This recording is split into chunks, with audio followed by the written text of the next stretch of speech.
warahmatullahi wabarakatuh. Perkenalkan, nama saya Dini Auliadana dengan NIM 1120053. Di sini saya akan menjelaskan materi tentang fitokimia dan farmakologi. Yang pertama yaitu ada fitokimia. Fitokimia ini sendiri berasal dari kata fitochemical, fito yang berarti tumbuhan atau tanaman, dan chemical sama dengan zat kimia yang terdapat pada tanaman.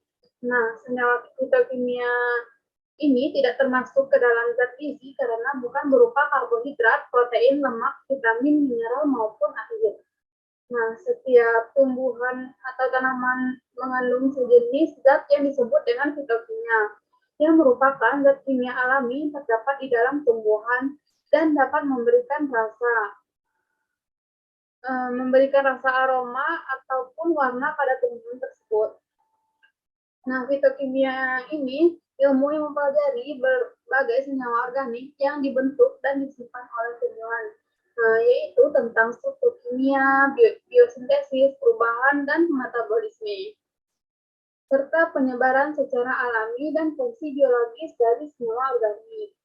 Fitokimia atau juga yang disebut dengan fitonuren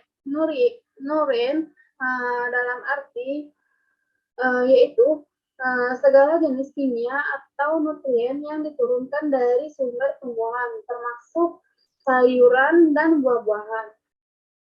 Metode fitokimia ini yaitu metode untuk menganalisis senyawa kimia yang terdapat dalam tumbuhan. Screening fitokimia merupakan langkah awal dalam penelitian mengenai tumbuhan obat yang meliputi pemeriksaan golongan alkaloid, flavonoid, saponin, quinon, tanin, steroid, atau tripenoid. Screening fitokimia ini bertujuan untuk mengetahui golongan senyawa apa saja kandungan dalam sampel tersebut. Maka untuk ekstraksi awal harus digunakan pelarut yang dapat mengharuskan senyawa-senyawa yang bersifat polar, semipolar, maupun nonpolar. Nah, klasifikasi fitokimia secara garis besar dapat diklasifikasi menurut struktur kimianya, yaitu fitokimia karotenoid, fitosterol, saponin, glukosinolat, polifenol, inhibitor protease, monoterpen, fitoesterogen, sulfida, dan asam fitat. Analisis fitokimia ini merupakan bagian dari ilmu farmakologi yang mempelajari metode atau analisis kandungan kimia yang terdapat dalam tumbuhan ataupun hewan secara keseluruhan atau bagian-bagiannya, termasuk cara isolasi atau pemisahannya. Selanjutnya yaitu ada farmakognosi. Farmakognosi ini sendiri itu berasal dari bahasa Yunani, farmakon yang berarti obat. Obat dalam artinya yaitu obat alam bukan sintesis, dan gnosis artinya pengetahuan. Jadi farmakognosi ini yaitu pengetahuan tentang obat-obatan alamiah.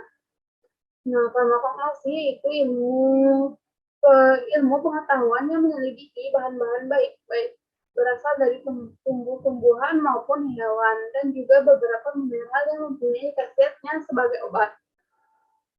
Nah, farmakognosi ini merupakan cara pengenalan ciri-ciri atau karakteristik obat yang berasal dari bahan alam. Farmakognosi mencakup seni ataupun pengetahuan obat dari alam yang meliputi tanaman, hewan, mikroorganisme, dan mineral. Perkembangan farmakognosi ini saat ini sudah melibatkan hasil penyarian ataupun ekstrak yang tentu akan sulit dilakukan identifikasi zat aktif jika hanya mengandalkan mata.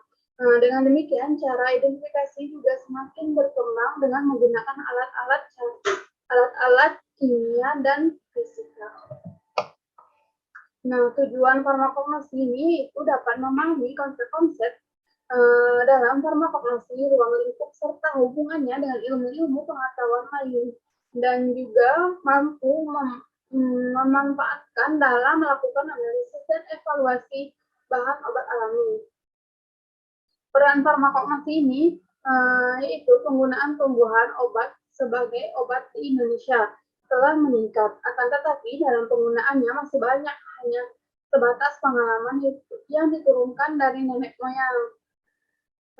Peran farmakologi yang mengilmiahkan tanaman yang berkhasiat obat atau tidak, berbagai tes yang dilakukan terhadap tumbuhan tersebut seperti kromatografi, spektrofotometri, dan lain-lainnya. Nah, Simplisia merupakan bahan alamiah yang digunakan sebagai obat yang belum mengalami pengolahan apapun kecuali dinyatakan lain. Nah, bahan yang telah dikeringkan biasanya Simplisia berasal dari tumbuhan yang diperoleh dengan cara menebang ataupun memungut langsung dari tempat tumbuhan alami atau dari tanaman yang dibudidayakan di sekitar. Simplisia ini terdiri dari Simplisia nabati, hewani, dan pelikan ataupun juga disebut dengan mineral.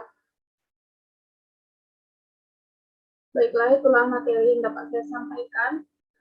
Wassalamualaikum warahmatullahi wabarakatuh.